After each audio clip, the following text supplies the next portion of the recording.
Assalamualaikum warahmatullahi wabarakatuh. Perkenalkan, nama saya Duyansi Septirtiani C dengan NIM C0D022005.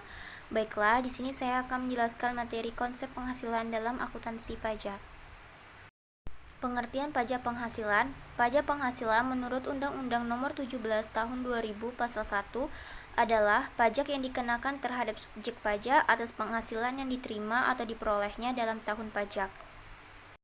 Dasar Hukum 1 Undang-Undang Nomor 7 Tahun 1983 tentang Pajak Penghasilan sebagaimana telah diubah terakhir dengan Undang-Undang Nomor 36 Tahun 2008. 2. Keputusan Menteri Keuangan Republik Indonesia Nomor 541 sebagaimana telah beberapa kali diubah terakhir dengan Peraturan Menteri Keuangan Republik Indonesia dengan Nomor 184 tentang penentuan tanggal jatuh tempo pembayaran dan penyetoran pajak, penentuan tempat pembayaran pajak dan tata cara pembayaran, penyetoran dan pelaporan pajak, serta tata cara pengangsuran dan penundaan pembayaran pajak.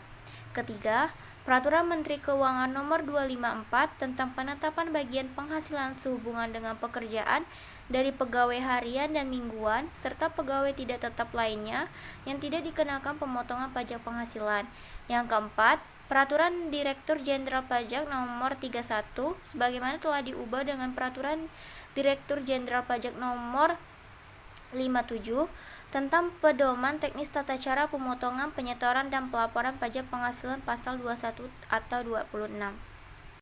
Subjek pajak penghasilan yang pertama, orang pribadi adalah mereka yang bertempat tinggal di Indonesia ataupun di luar di Indonesia. Orang pribadi sebagai subjek pajak tidak melihat batasan umur, jenjang sosial, ekonomi, dan kebangsaan atau kewarganegaraan. Kedua, warisan yang belum terbagi sebagai satu kesatuan menggantikan yang berhak. Ketiga, badan menurut penjelasan Undang-Undang PPH tahun 2000 adalah sekumpulan orang dan modal yang merupakan kesatuan baik yang melakukan usaha maupun tidak melakukan usaha.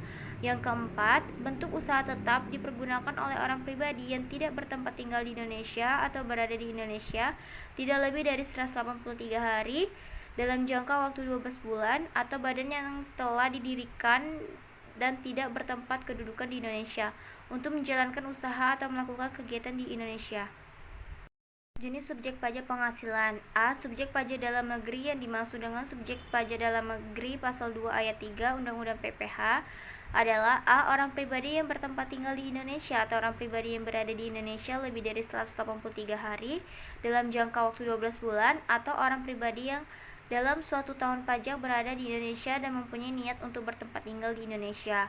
B. Badan yang didirikan atau bertempat kedudukan di Indonesia. C. Warisan yang belum terbagi sebagai satu kesatuan menggantikan yang berhak.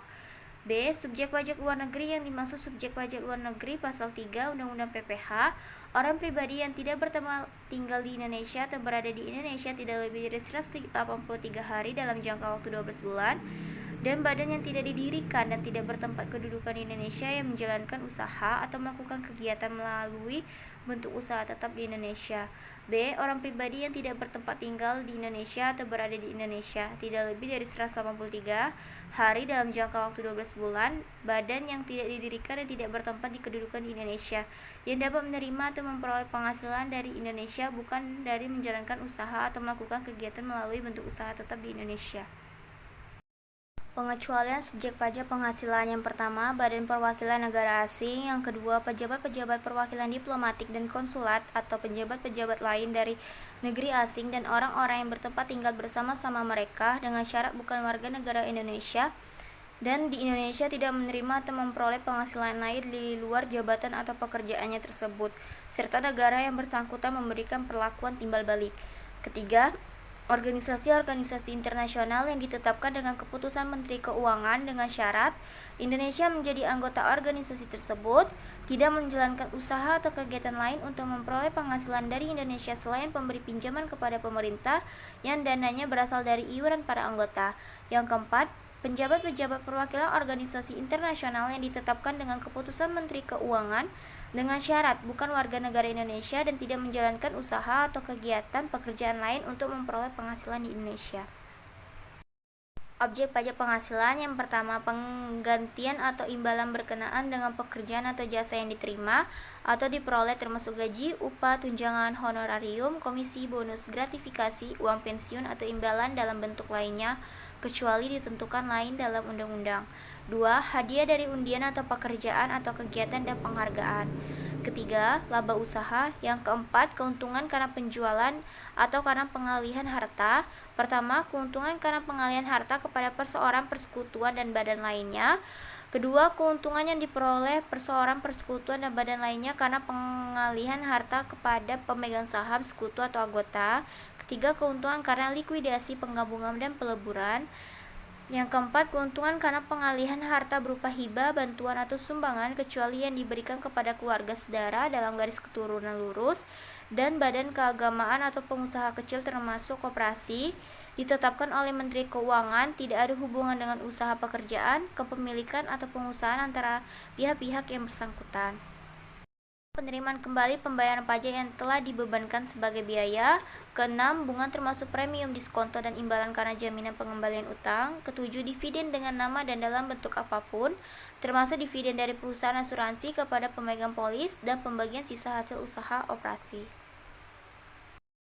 Pengecualian objek pajak penghasilan. Yang pertama, bantuan atau sumbangan, termasuk zakat yang diterima oleh badan amal zakat atau lembaga amal zakat yang dibentuk atau disahkan oleh pemerintah dan para penerima zakat yang berhak.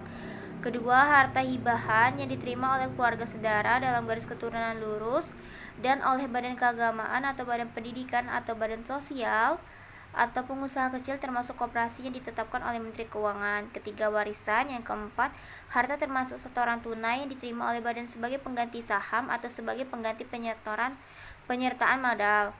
Yang kelima, penggantian atau imbalan sehubungan dengan pekerjaan atau jasa yang diterima atau diperoleh dalam bentuk natura atau kenikmatan dari wajib pajak atau pemerintah. Yang keenam, pembayaran dari perusahaan asuransi kepada orang pribadi sehubungan dengan asuransi kesehatan, kecelakaan, asuransi jiwa, asuransi dwi guna, dana asuransi beasiswa.